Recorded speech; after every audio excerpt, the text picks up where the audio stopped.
السلام علیکم دوستو، کیا حال چال ہیں آپ کے؟ ٹھیک ٹھاک ہیں؟ اچھا، میں نے سوچا کہ آپ کے لیے ایک موٹیویشنل ویڈیو بناتے ہیں۔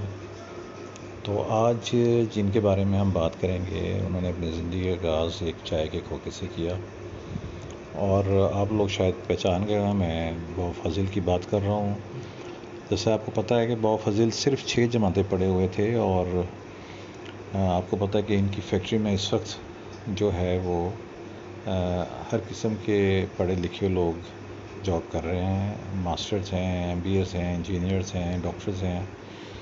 تو یہ وہ انسان جنہوں نے صرف 6 جماعتیں پڑھی، اور انہوں نے اتنی محنت کی اپنی زندگی میں کہ اب ان کے پاس پاکستان کے پڑھے لکھے لوگ ان کے پاس جاب کر رہے ہیں۔ 1960 کی دہائی کی بات ہے کہ لاہور ریلوے اسٹیشن کے پاس ایک چائے کا کھوکا ہوا کرتا تھا۔ 1960 میں بابا فاضل کا 1960 کی دہائی میں لاہور میں ریلوے اسٹیشن کے پاس بابا فاضل کا چائے کا کھوکا تھا۔ بابا فاضل اپنے ہاتھوں سے مسافروں کو چائے بنا کے دیا کرتے تھے، اور چائے کے برتن بھی خود دھویا کرتے تھے۔ بابا فاضل یہ کام پسند نہیں کرتے تھے، لیکن مجبوراً انہیں یہ کام کرنا پڑتا تھا۔ لوگوں کی روز روز کی باتیں سن سن کر وہ تنگ آ چکے تھے، وہ اپنا کوئی نیا کام شروع کرنا چاہتے تھے۔ اسی زمانے میں پاکستان میں لوگوں کو ایک رجحان پیدا ہوا لوگوں میں کہ گھروں سے باہر فوٹو کھنچوانے کا، کیونکہ کیمرے بہت مہنگے ہوا کرتے تھے، تو لوگ ہر گھر میں کیمرہ نہیں ہوتا تھا، تو لوگ باہر سے فوٹو کھنچوایا کرتے تھے۔ تو بابا فاضل نے اپنے والد صاحب سے کچھ پیسے لیے اور ایک پرانا کیمرہ لے کر اندرون لاہور میں فٹ پاتھ پر، جو 2 مریا ہے وہاں پر فٹ پاتھ پر بیٹھ کر انہوں نے فوٹو کھینچنے شروع کیے لوگوں کے، اور سارا دن فوٹو کھینچتے تھے لوگوں کے، اور رات کو اپنے چائے کے ہوٹل میں ایک اسٹور روم میں بیٹھ کر ان کو دھویا کرتے تھے۔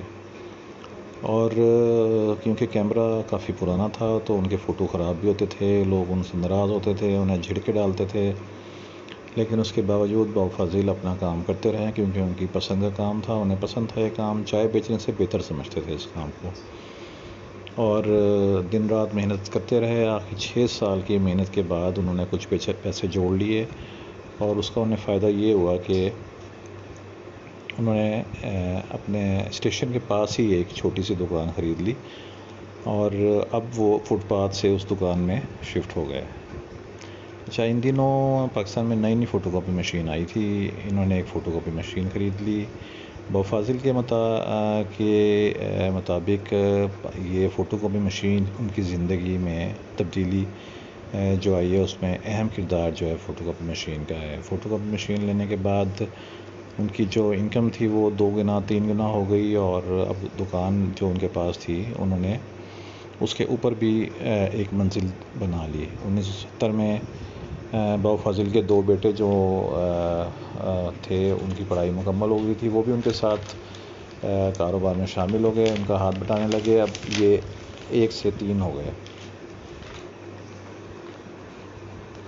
تو شروع میں آپ کو پتہ ہے کہ انہوں نے کام اور بڑھایا، کیمرے کی جو رول تھی وہ یہ تھوک میں لیا کرتے تھے اور پرچون میں فروخت کیا کرتے تھے، انہیں منافع ہونے لگا۔ 1980 میں ان لوگوں نے کلر فلمیں بھی منگوانی شروع کی، اور اسے لیب میں جو لیب انہوں نے بنائی وہ اس میں رنگین فوٹو تیار کرنے شروع کیے، ان کا کام اور بڑھ گیا۔ بعد میں بابا فاضل کے بیٹوں نے باہر سے جو فلمیں تھی کیمرے کی وہ منگانی شروع کی، اس کا جو کاغذ تھا میٹسوبشی کے نام سے وہ انہوں نے امپورٹ کرنا شروع کیا، اور اس کا فائدہ انہیں یہ ہوا کہ پاکستان میں یہ واحد امپورٹر بن گئے اس پیپر کے، اور اس کے ہول سیلر بھی بن گئے۔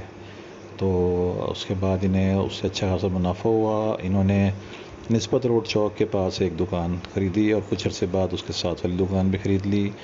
1998 میں ڈیجیٹل کیمرے آنے کی وجہ سے ان کا کام کچھ تھوڑا کم ہوا، اور کام کچھ کم ہونے کی وجہ سے انہوں نے سوچا کہ اس کام کو تبدیل کیا جائے۔ انہی دنوں میں ان کا ایک بیٹا باہر گیا ہوا تھا پڑھنے کے لیے، MBA کرنے کے لیے انگلینڈ، چھوٹا بیٹا جو تھا وہ بھی آ گیا، اور ان سب نے مل کر ایک اوسم انرجی سیور بلب بنایا اور موٹرولا ٹیلی فون کا کام شروع کیا، لیکن کیونکہ ان سب کو اس کا تجربہ نہیں تھا تو انہیں اس میں اچھا خاصا نقصان اٹھانا پڑا۔ اب کیونکہ پیپر جو تھا اس کا مٹسوبشی کا اور جو فلمیں تھی وہ اس کی سیل کم ہو گئی، تو مٹسوبشی والوں نے باؤجی سے کہا کہ آپ ہمارے اور پروڈکٹس بھی پاکستان میں سیل کرنا شروع کریں۔